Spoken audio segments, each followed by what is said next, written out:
তিনি ব্যবসায়ী মানুষ। তার পিতার কাছ থেকে যে ব্যবসা তিনি শিখেছেন বন্ধক ব্যবসা, সেখান থেকে আপনার পুরো দেশকে বন্ধক দিয়ে দেওয়ার একটা জায়গায় কিন্তু নিয়ে গেছেন।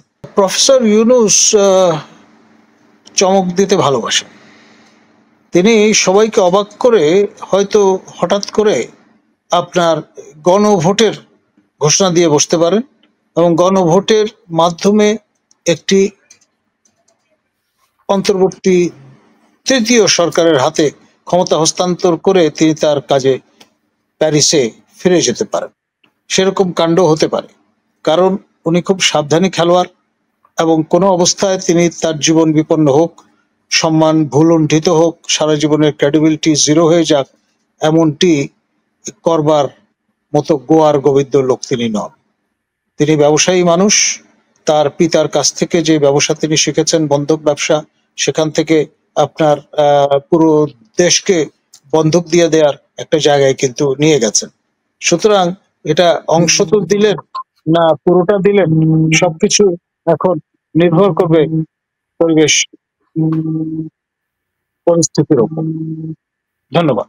জি, জনাব মঞ্জুরুল হক, আমরা দেখলাম প্রধান উপদেষ্টা তার ভাষণে বলেছেন যে বন্দরের ব্যাপারে বন্দর বিদেশিদের হাতে ছেড়ে দেওয়ার জন্য দেশবাসীকে ঐক্যবদ্ধ হতে বলেছেন। এমনকি করিডোর নিয়ে নাকি একটা ধোঁয়াশা তৈরি করা হয়েছে, এমন একটি মন্তব্য তিনি করেছেন। তিনি এতটা অ্যাডামেন্ট কেন বন্দর বিদেশিদের হাতে তুলে দেওয়ার জন্য, তারপরে একটা করিডোর দেওয়ার জন্য? যে নামেই ডাকেন না কেন, বিষয়টা তো করিডোরই, রাইট? সো উনি এই দুইটি বিষয় এত অ্যাডামেন্ট কেন? তার যারা ক্রিয়েটর, তাদের কাছে তিনি কমিটেড। জি, তাদের কাছে তিনি কমিটেড যে তিনি কি দেবেন। যেমন ধরুন যে তিনি চীনে গেলেন, চীনে যে কমিটমেন্ট করে এসেছিলেন যে আপনারা সেভেন সিস্টার একটা ল্যান্ডলক জোন, আপনারা এখানে এসে আপনারা চট্টগ্রামে এসে যত খুশি আপনাদের জায়গা নিন, আপনারা এখানে ব্যবসা করুন, আমরা গার্ডিয়ান অফ দ্য ওশান। হ্যাঁ, তো চীনকে উনি আহ্বান করেছিলেন সেখানে আসুন, আপনারা লালমনিরহাটে আমাদের একটি পরিত্যক্ত এয়ার স্ট্রিপ আছে, আপনারা সেটা রিনোভেশন করে সেখানে আপনারা বিমান টিমান রাখতে পারেন, সেইটি আপনাদের স্ট্র্যাটেজিক একটা পয়েন্ট হবে। আপনারা মংলা পোর্ট আধুনিকায়ন করতে পারেন, আপনারা বাংলাদেশে ইনভেস্ট করতে পারেন এবং সেই ইনভেস্টগুলো সব প্রফিটেবল হবে। ইনি প্রপোজাল দিয়ে এসেছিলেন, জাপানকে প্রপোজাল দিয়ে এসেছেন। তো তিনি যখন তার যারা ক্রিয়েটর তাদেরকে যখন তিনি কমিটমেন্ট করে এসেছিলেন যে আমি এই দুটো জিনিস অবশ্যই দেব, তার একটি হচ্ছে কোনো একটি জায়গায়, চট্টগ্রামের বাফার জোনের কোনো একটি জায়গায় আমি একটি ঘাঁটি করতে দেব। সেটি টেকনাফে হতে পারে, সেটি সেন্ট মার্টিনে হতে পারে, সেটি আমাদের শিলখালিতে হতে পারে, কক্সবাজারে হতে পারে। এটি ঘাঁটি দেব এবং চট্টগ্রাম পোর্টকে আমরা পরিচালনার জন্য একটি মাল্টিন্যাশনাল কোম্পানির কাছে দেব, যে কোম্পানিটা আপনাদের প্রফিটেবল। এখন এরকম পোর্ট কিন্তু বিভিন্ন কোম্পানিকে লিজ দেওয়া বিভিন্ন দেশের সিস্টেম আছে, বিভিন্ন দেশ এটা দিয়ে থাকে। আমরা যদি রেফারেন্স দেখি যে কোরিয়া থেকে শুরু করে এই এন্টার যে এশিয়ান, পূর্ব এশিয়ার যে বেল্ট, এখানে অনেক দেশই নিজেদের পোর্ট বিদেশি বিভিন্ন এক্সপার্ট যারা হ্যান্ডেলার তাদেরকে দিয়ে হ্যান্ডেল করায়, আছে এরকম। কিন্তু উনি যে স্বপ্নটি দেখাচ্ছেন সেইটি হচ্ছে অলীক স্বপ্ন। উনি বলছেন যে এই হ্যান্ডেলারদের সাথে বাংলাদেশের যারা লোকজন আছে তারা এই কাজটা ভালো করে শিখে নেবে, শিখে নেওয়ার পরে আজ থেকে 10 বছর পরে বাংলাদেশের এই লোকগুলো বিশ্বের অনেক জায়গায় পোর্ট হ্যান্ডেল করবে। পোর্ট হ্যান্ডেল করে আপনাদের কোটি কোটি ডলার আমাদের ইনকাম হবে। এই জিনিসগুলো হচ্ছে অলীক স্বপ্ন, জাস্ট অলীক স্বপ্ন। এগুলো ফর নাথিং এই কথাগুলো বলা কারণটা হচ্ছে যে আমরা অনেক কিছু করে অনেক কিছু করতে পারি, কিন্তু কতগুলো লিমিটেশন আছে আমাদের, তাই না? আমরা চাল এক্সপোর্ট করতে পারি, কোনো একটি বছর আমরা চাল এক্সপোর্ট করতে পারি, কিন্তু পরের মাসে আমাদেরকে আবার চাল ইম্পোর্ট করতে হবে। আমরা আইটি এক্সপোর্ট করার মতন অবস্থায় নাই। আমরা এক্সপোর্ট করতে পারি কি রেডিমেড গার্মেন্টস এবং র হিট, চামড়া। আমরা পাটও এক্সপোর্ট করতে পারি না, কারণ পাট আমাদের এখন হয় না। চা এক্সপোর্ট করতে পারি না, কারণ চা আমাদের মার্কেটে অপ্রতুল। সুতরাং এই যে 10 বছর পরে আমাদের এক্সপার্টরা পোর্ট হ্যান্ডেল করা শিখবে এবং শিখে বিদেশে বিভিন্ন জায়গা থেকে যে কাজ আনবে এবং বাংলাদেশ কোটি কোটি ডলার আনবে, এই জিনিসটা হচ্ছে যে ওই কৃষক বলেছিল যে তুমি কি জানো চাঁদ কেন বেঁকা? বলে হ্যাঁ জানি, জানবো না কেন? বলে বলো তো চাঁদ কেন বাঁকা হয়ে ওঠে? বেগুন যেহেতু বাঁকা, চাঁদ তো বাঁকা হইতেই হবে। হ্যাঁ, ব্যাপারটা হচ্ছে যার যার মতো করে শেষে এরকম করে বানিয়ে নেন, লজিক বানিয়ে নেন। এখন আপনি সোজাসাপটা বলুন যে ভাই আমি কথা দিয়ে এসেছিলাম, তাদেরকে আমি এই ফ্যাসিলিটি গুলো দেবো, সেই কথার বিনিময়ে আমি কিছু পেয়েছিলাম, তোমরাও সেটা কিছু পাও, এটা এমিকেবলি আমরা দিয়ে দিই। এই যে স্বপ্ন দেখানোর তো কোনো দরকার নেই। 10 বছর পর বাংলাদেশ কোটি কোটি টাকা ইনকাম করবে, এদের কাছ থেকে শিখবে। ওদের কাছ থেকে শিখতে গেলে তো আমি কোরিয়া যেয়ে শিখে আসতে পারি, আমি ওমানে যেয়ে শিখে আসতে পারি, আমি কুয়েতে যেয়ে শিখে আসতে পারি। আমার এখানে পোর্ট দিয়ে শিখতে হবে কেন? মনে রাখতে হবে আমাদেরকে, ইস্ট ইন্ডিয়া কোম্পানি প্রথমে একটি নৌকা রাখার জায়গা চেয়েছিল নবাবের কাছে। তাদের যে বাণিজ্যিক নৌকাটা, সেই নৌকাটা ডাকাতির ভয়ে বলছে যে একটা জায়গা দিন, আমি নৌকাটা রাখবো, ওটা যেন ডাকাতরা এসে হামলা টামলা না করে। তারপর 200 বছর, তারপরের ইতিহাস 200 বছর। তো আমরা একটা পোর্ট দিচ্ছি, চিটাগাং তো আর দিচ্ছি না, আমরা চিটাগাং শহরটা তো আর দিচ্ছি না, একটা পোর্ট হ্যান্ডেল করতে দিচ্ছি। তাও একটা পোর্টের গোটাটা না, নিউমোরিং অঞ্চলটা, নিউমোরিং অঞ্চলটা দিচ্ছি আমি হ্যান্ডেল করতে, তার কিছু পয়সার বিনিময়ে। কিন্তু আমি যদি ওই রেফারেন্সে ফিরে যাই যে ইস্ট ইন্ডিয়া কোম্পানি শুধুমাত্র নৌকা রাখার জায়গা চেয়েছিল, সৈন্য রাখার জায়গাও চাইনি, দেশ দখল করতেও চাইনি, কিচ্ছু না, কিন্তু 200 বছর। তো আমরা গড় পোড়া গরু, আমরা জানি যে সাম্রাজ্যবাদীরা কোথাও যখন সূচ হয়ে ঢোকে কিভাবে ফাল হয়ে বের হয়। বুঝতে পারছি।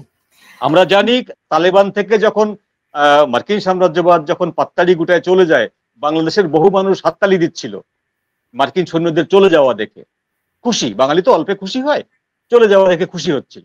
কেন আমেরিকানরা এত কোটি কোটি টাকার ডলারের আর্মস গুলো ফেলে যাচ্ছে, ট্যাঙ্ক, সাজোয়া যান, মিসাইল, তারপরে এয়ার ডিফেন্স সিস্টেম সব ফেলে যাচ্ছে কেন? বাঙালি ওই জিনিসটা বোঝেনি, আমরা বুঝিনি ওই জিনিসটা, যে মার্কিন সাম্রাজ্যবাদ ওগুলো ফেলে যাচ্ছে না, ওগুলো ডিপ্লয় করে যাচ্ছে। আজকে ডোনাল্ড ট্রাম্প ক্ষমতায় এসে ওদের সর্ব উত্তরের যে এয়ারপোর্টটি, ওটি দখল করে নিয়েছে। কেউ জানে না, আমাদের মিডিয়ায় এই খবর ছাপাও হয়নি, কারণ ওই জায়গা থেকে চীনের সমস্ত চীনটা কভার করে আমেরিকান মিসাইল গুলো, ক্রুড মিসাইল।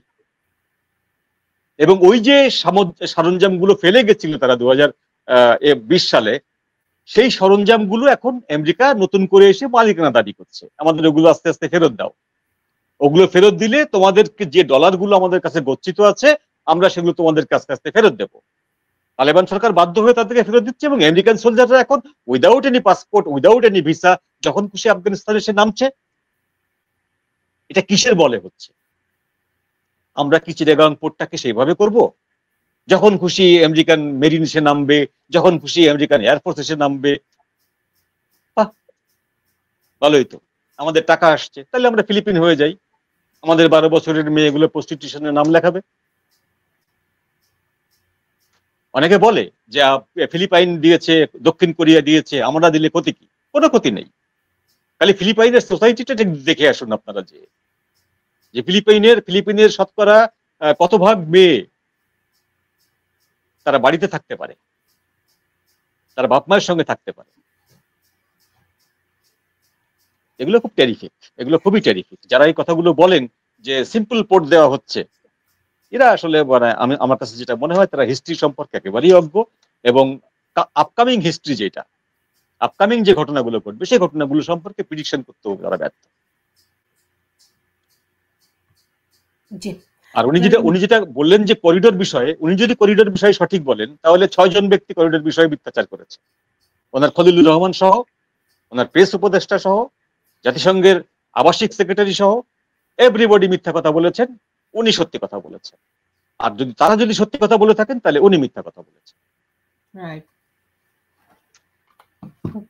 জি, নাজমুল হাসান কলিমুল্লাহ, এই পোর্টের ব্যাপারে এবং আপনার করিডোরের ব্যাপারে প্রধান উপদেষ্টা যেভাবে করে একেবারে অ্যাডামেন্ট, এবং তিনি করবেনই, তিনি জনগণকে ঐক্যবদ্ধ হতে বলেছেন এই ব্যাপারে, এটি তো একটা খুব স্পষ্ট একটা ইঙ্গিত তিনি anyhow by hook or crook তিনি এটি করবেনই। সেই ক্ষেত্রে সেনাবাহিনীর ভূমিকাটি কি? দেখুন, আমাদের প্রফেসর ইউনূসের জন্য এটি জীবন মরণ সমস্যা। তাকে যেই কারণে মসনদে মোতায়েন করা হয়েছে, যেমন ইস্ট ইন্ডিয়া কোম্পানি আমাদের মীর জাফর আলী খানকে মোতায়েন করেছিল, এবং তিনি তার ডেলিভার করতে পারছিলেন না, উল্টো ইস্ট ইন্ডিয়া কোম্পানির সঙ্গে বিশ্বাসঘাতকতা করে তিনি ডাচ ইস্ট ইন্ডিয়া কোম্পানির সঙ্গে মিলে আপনার যোগসাজশে গোটা তিনেক ওলন্দাজ যুদ্ধজাহাজ এনে হাজির করে ফেলেছিলেন কলকাতায়। তো সেটি আর ইংরেজরা নিতে পারেনি। তখন তার জামাতা মীর কাসেম আলীকে মসনদে বসায়। তো এখন সেই রকম পরিস্থিতি উদ্ভব হতে পারে।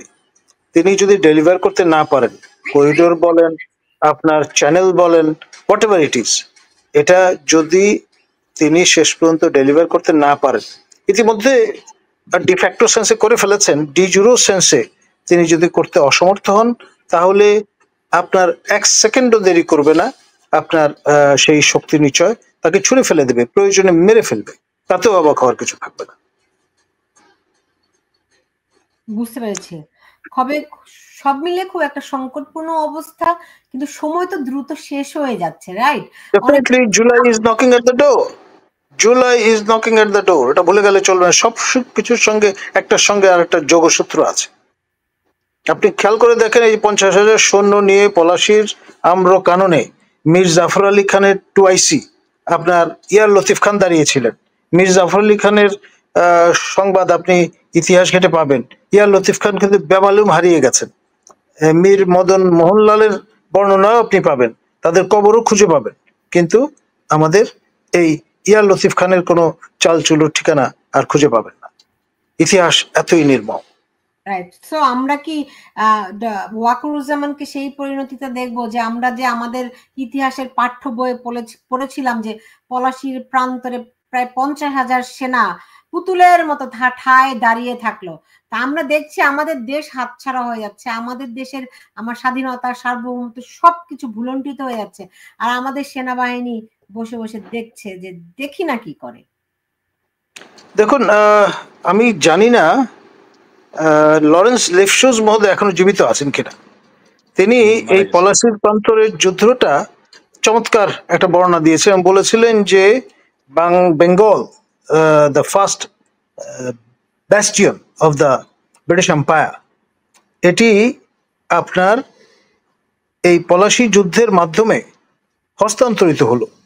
আপনার এটা ছিল মাল্টি ন্যাশনাল কোম্পানির take over, first instance in the then world, এবং তার নতুনতর ফেজ আমাদের হয়তো প্রত্যক্ষ করতে হবে জুলাই মাসে। এটাই হবে আমাদের আপনার শেষ ঈদুল আজহা নতুন পুরনো বাংলাদেশের।